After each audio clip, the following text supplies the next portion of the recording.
साथियों नमस्कार। ग्लोबल ज्ञान चैनल पे आपका बहुत बहुत स्वागत है। और साथियों, आज हम आपको पढ़ाएंगे रीजनिंग का एक टॉपिक जिसका नाम है रैंकिंग। आइए, तो रीजनिंग का हमारा जो आज का टॉपिक है रैंकिंग है।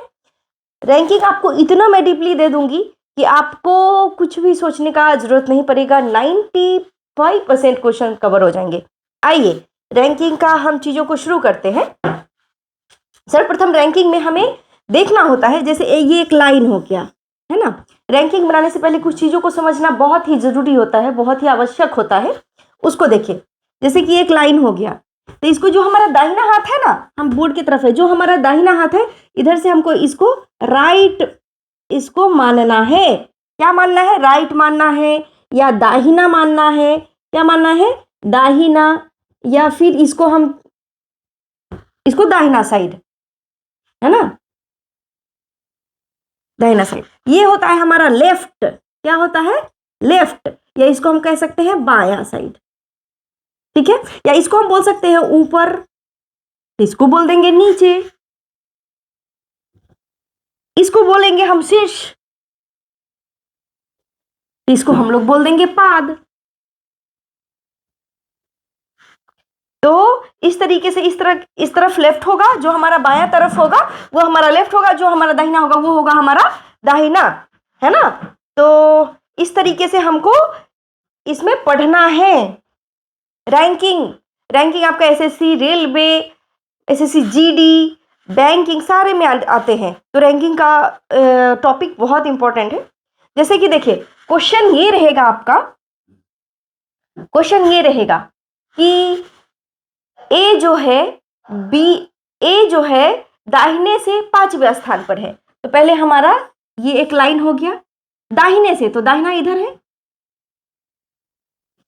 ए का जो स्थान है वो दाहिना से 5वां है, दाहिना से 5वां। क्या कौन सा है? ए है। यानी 1 2 3 4 और ये हो गया 5वां, दाहिना तरफ से, है ना। टॉपिक अगर ए जो है, ए दाहिने से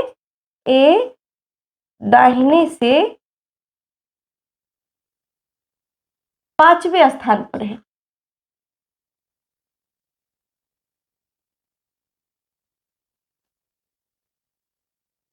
तो इस तरीके से आप बना लीजिए। किधर से है? दाहिना से है, दाहिने से 5वें स्थान पर है। इसी में टॉपिक 2 करके लिखिए कि ए जो है, ए बायां से 4थे स्थान पर है।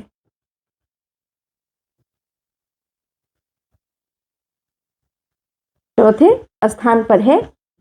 तो इसको कैसे बनाइएगा? ये हो गया एक लाइन।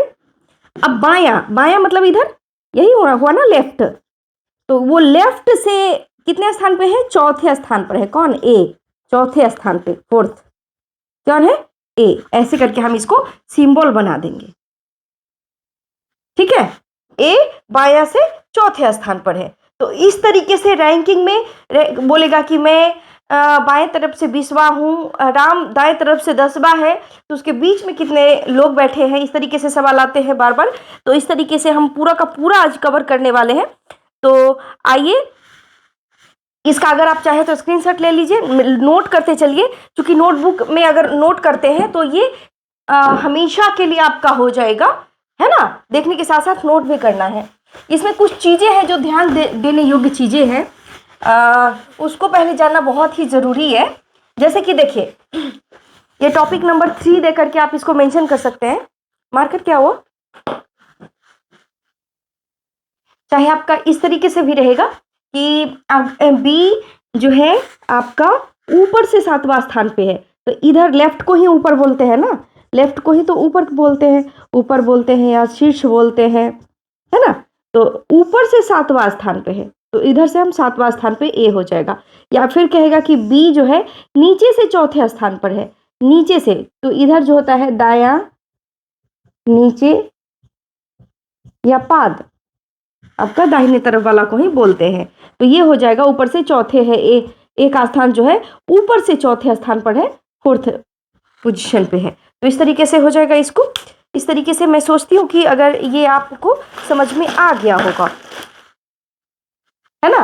तो अब हम कुछ चीजें हैं जो नोट करना चाहिए आपको, उसको पहले आप नोट कीजिए, है ना।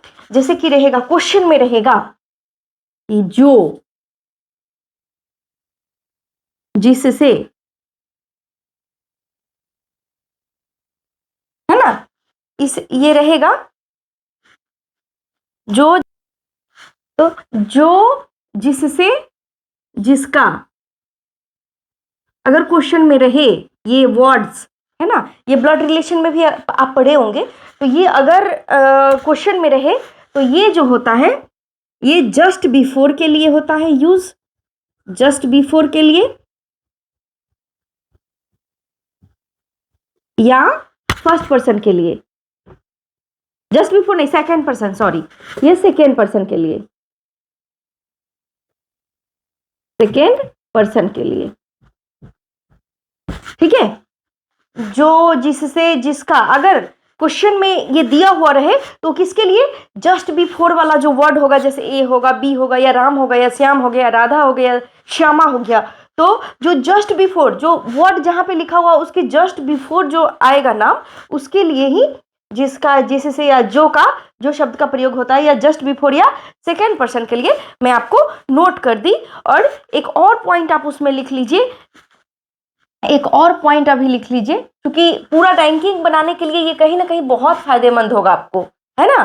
तो आपको अगर प्रश्न में रहेगा और,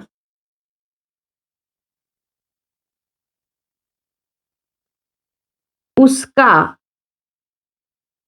है ना, और रहेगा, उसका रहेगा, या उससे रहेगा, क्या रहेगा, उससे,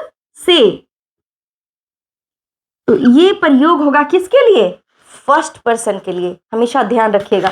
जैसे कि क्वेश्चन में और, उसका, उससे, अगर ये वर्ड रहे तो आपको ये वर्ड होगा आपका फर्स्ट पर्सन के लिए, किसके लिए होगा, फर्स्ट पर्सन के लिए, फर्स्ट पर्सन। जैसे ए जो है बी के दाहिने दूसरा है, ए जो है बी के दाहिने दूसरा है, तो यहां पे फर्स्ट पर्सन कौन हो जाएगा, ए, बी कौन सा हो जाएगा, सेकेंड पर्सन, और सी के दाहिना है ना, और, तो और जो प्रयोग आया वो किसके लिए, फर्स्ट पर्सन के लिए, याद रखना है। ये नहीं कि क्वेश्चन में और आया है तो जस्ट हम भी इसको ले रहे हैं उसको नहीं, तब क्वेश्चन आपका गलत हो जाएगा। यही इसलिए तो इसको कहते हैं रीजनिंग, और रीजनिंग को पढ़ने की आवश्यकता होती है ना। तो ये चीज भी मेंशन कर लीजिए, काफी इंपॉर्टेंट है, इसको भी आई लगाइए और नोट कर लीजिए, ठीक है। आइए तीसरी ओर हम लोग अब चलते हैं। अगर हमें किसी लाइन में total number of candidates, number of benches, ये सब निकालना होगा, हमको किसी भी पंक्ति में कुल निकालने के लिए भी एक और चीज को आपको हथियार की आवश्यकता होगी, उसको आप नोट कर लीजिए कि हमें टोटल निकालने के लिए क्या करना होता है, लेफ्ट प्लस राइट, बाया प्लस दाया घटे 1, इसका मैं प्रूफ करके दिखाऊंगी, है ना। तो हमको टोटल निकालने के लिए हो जाएगा लेफ्ट प्लस राइट माइनस 1, क्या हो जाएगा, लेफ्ट प्लस राइट माइनस 1, है ना। और एक चीज और, एक और चौथा पॉइंट में लिख लीजिए आप कि किसी भी पंक्ति में टोटल निकालने के लिए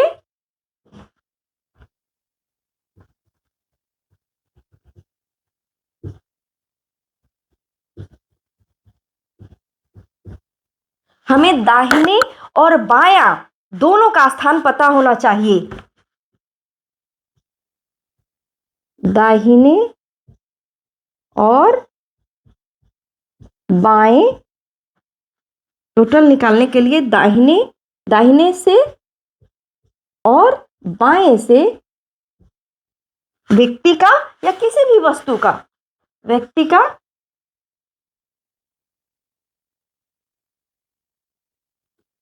या वस्तु का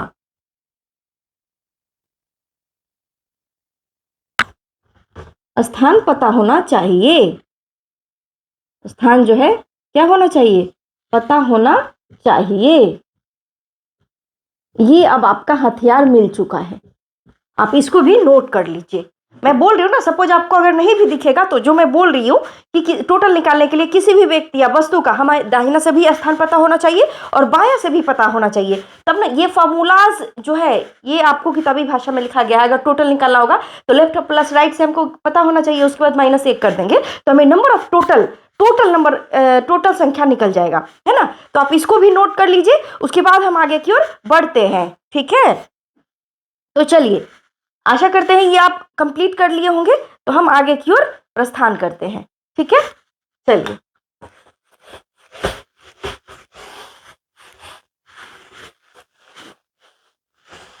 ठीक है, अगला क्वेश्चन की ओर हम चलते हैं कि किसी भी पंक्ति में मैं दोनों तरफ से 20वें स्थान पर हूं, तो पंक्तियों में कुल बच्चों की संख्या ज्ञात करें या पंक्ति में कुल व्यक्तियों की संख्या ज्ञात करें। इस तरीके से आप पंक्ति की कुल संख्या आप निकाल सकते हैं, ठीक है। जैसे देखिए, क्वेश्चन में आपको लिख दे रही हूं कि किसी पंक्ति में मैं लेफ्ट से 20वां हूं और राइट से 20वां हूं।